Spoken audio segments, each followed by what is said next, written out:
Terima kasih atas kesempatannya. Di sini saya akan memperkenalkan diri saya terlebih dahulu. Nama saya Buena Vicky, NIM 2019 210 771. Di sini saya akan mempresentasikan bab 19 yaitu memimpin tim. Nah, kelompok saya juga sudah membagikan materi kepada tiap-tiap anggota dan saya juga mendapat materi negosiasi. Nah, apa sih negosiasi itu? Dimana semua orang atau orang-orang terlibat dalam diskusi serah terima dan mempertimbangkan berbagai alternatif untuk mencapai tujuan dan diterima oleh kedua belah pihak. Nah, negosiasi ini sendiri juga digunakan ketika konflik tersebut dijadikan sesuatu yang formal, seperti konflik serikat pekerja dan manajemen. Nah, di sini saya akan memberikan contoh kecil tentang negosiasi. Jadi gini, ada penjual dan pembeli HP. Itu si penjual ini kan lagi menjualkan HP-nya. Nah, si pembeli ini juga ingin membeli HP dari penjual HP tersebut. Nah, terus harga HP ini di atas target si pembeli. Nah, si pembeli ini masih bisa dan ada hak untuk menegosiasikan kepada penjual HP. Nah, jadi jika penjual HP-nya memang setuju dengan negosiasi dari pembeli, nah itu mereka itu yang dinamakan negosiasi. Jadi ada kayak serah terima dari kedua belah pihak. Jadi misalnya yang si penjualnya juga setuju dan pembelinya juga setuju. Nah, jadi negosiasi juga ada dua jenis, yaitu negosiasi integratif dan negosiasi distributif. Nah, di sini saya akan menjelaskan tentang negosiasi integratif. Nah, di sini saya juga akan menjelaskan yang pertama, yaitu negosiasi integratif. Apa sih negosiasi integratif itu?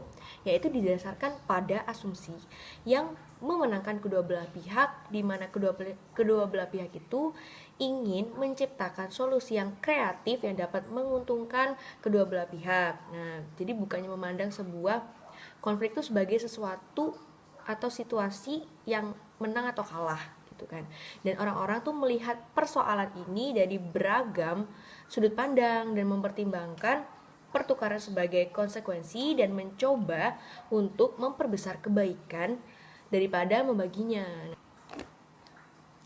Nah, dengan negosiasi integratif ini juga konflik itu dikelola melalui kerjasama dan kompromi yang mengadopsi rasa percaya diri dan hubungan positif yang jangka panjang.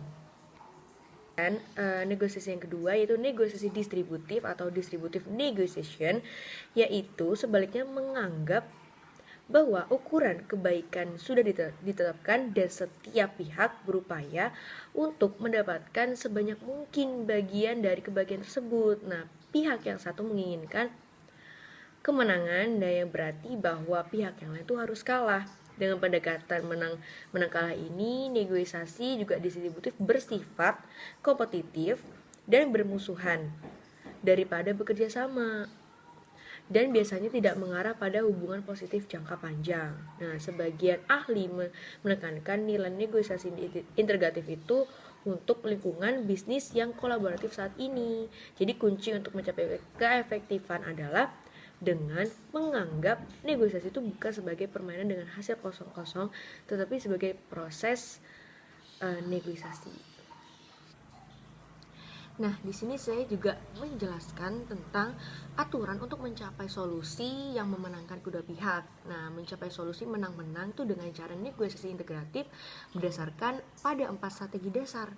Nah, yang pertama, memisahkan orang-orang dari permasalahan. Agar negosiasi integratif itu dapat berjalan sukses, orang-orang tuh harus tetap fokus pada permasalahan dan sumber konflik daripada menyerang atau mencoba menjatuhkan sesama lain. Nah, dan yang kedua adalah berfokus pada kepentingan bukan tuntutan. Yaitu tuntutan adalah apa yang diinginkan masing-masing pihak dari negosiasi.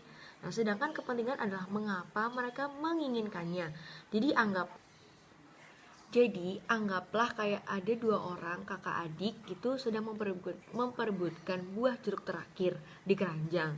Nah, keduanya bersikeras bahwa salah satu dari mereka tuh harus mendapatkan jeruk tersebut dan tidak mau mengalah satu sama lain. Jadi kayak si jeruk ini tuh kayak apa ya, sebuah kepentingan gitu, dan mereka tuh kayak menuntut sebuah hak atau pengen memiliki barang tersebut. Nah kemudian tuh misalnya sang bibi ini datang dan bertanya kepada kuda gadis tersebut. Nah mengapa mereka tuh ingin jeruk tersebut, dan jeruk tersebut ini kayak kepentingannya. Nah ternyata sang kakak itu bilang dia ingin memakan jeruk ini, dan yang adiknya juga pengen memiliki, tapi cuman ingin kulit jeruknya saja karena dibuat untuk sebuah pelajaran IPA gitu. Nah dengan berfokus pada kepentingannya, kedua kakak beradik itu pun mencapai solusi yang berhasil memberi kedua belah pihak apa yang mereka inginkan. Dan yang ketiga yaitu menghasilkan banyak alternatif untuk keuntungan kedua belah pihak. Nah, kedua pihak dalam negosiasi integratif menghasilkan beragam pilihan untuk menyelesaikan persoalan dan terlibat dalam diskusi setelah terima tentang alternatif mana yang dapat memberikan kedua belah pihak tersebut yang mereka inginkan. Dan yang keempat yaitu bersikeras bahwa hasil didasarkan pada standar objektif. Nah, setiap pihak itu dalam negosiasi integratif memiliki kepentingan dan secara alami akan senang memaksimalkan hasilnya. Nah, negosiasi yang sukses mengharuskan adanya fokus terhadap kriteria objektif dan penjagaan standar keadilan daripada menggunakan penilaian subjektif dalam menentukan solusi yang terbaik. Nah, di sini saya juga akan menjelaskan tentang tim kerja efektif. Nah, tim kerja efektif ini juga dibagi menjadi 3, yaitu keluaran produktif, kepuasan anggota, dan kapasitas untuk beradaptasi dan belajar. Nah, saya di sini akan menjelaskan yang pertama itu tim kerja efektif. Nah, tim itu adalah balok-balok membangun organisasi-organisasi saat ini, tetapi sebuah tim tidak selalu harus memuaskan potensinya atau memuaskan mimpi yang diberikan manajer padanya. Nah, di bagian ini kita juga akan melihat hasil positif dari tim yang baik dengan menilai tim berkenaan dengan keluaran produktif, kepuasan pribadi, dan kapasitas untuk beradaptasi dan belajar. Manajer juga dapat mengidentifikasi secara lebih baik tindakan-tindakan yang akan meningkatkan keefektifan tim kerja mereka. Jadi yang pertama yaitu keluaran produktif. Keluaran produktif itu satu aspek dari keefektifan berhubungan dengan apakah keluaran yang dihasilkan oleh tim seperti keputusan barang atau jasa memenuhi tuntutan pelanggan atau klien berkenaan dengan kualitas, kuantitas, dan tenggat waktu. Nah, sebuah tim IBM yang terdiri dari atas anggota-anggota di Amerika Serikat itu Jerman dan Inggris misalnya menggunakan program kolaboratif sebagai ruang pertemuan virtual untuk menyelesaikan problem teknis yang dihadapi klien itu akibat badai Katrina dalam waktu selama beberapa hari. Nah, tim yang baik juga dapat menyalurkan banyak energi dan kreativitas dari para pegawai. Nah, fasilitas sosial ini juga adalah kecenderungan untuk meningkatkan motivasi dan kinerja seseorang karena kehadiran orang lain. Dan dengan berada di sekitar orang lain tersebut pun sudah dapat memberikan dampak yang memberikan orang tersebut tuh semangat gitu. Jadi keuntungan yang didapatkan dari tim ini seringkali tidak terjadi dalam tim virtual atau tim global karena para anggotanya bekerja jauh dari rekan-rekannya. Pemimpin tim virtual yang baik harus membangun mekanisme komunikasi yang tetap dapat membuat anggota-anggotanya itu berinteraksi satu sama lain. Nah, jadi di sini saya juga menjelaskan tentang kepuasan anggota. Nah, pernyataan penting lainnya itu adalah apakah pengalaman yang dialami tim kontribusi pada kebahagiaan, kepuasan pribadi, dan perkembangan anggota-anggotanya. Nah, tim yang baik juga akan memberikan banyak peluang bagi para anggotanya untuk memuaskan kebutuhan pribadi mereka dan kesempatan untuk berkembang, jadi baik secara pribadi maupun profesional. Nah, sebagaimana yang digambarkan pada bab 17 itu, jadi para pegawai itu memiliki kebutuhan untuk diterima dan berafiliasi dan bekerja dalam tim dapat membantu pemenuhan kebutuhan-kebutuhan tersebut. Jadi tim yang anggota-anggotanya berpartisipasi aktif akan mengurangi kejenuhan, jadi meningkatkan dignitas dan harga diri individu dan berkontribusi pada perkembangan keterampilan karena seluruh anggota terlibat aktif. Yang ketiga yaitu kapasitas untuk beradaptasi dan belajar.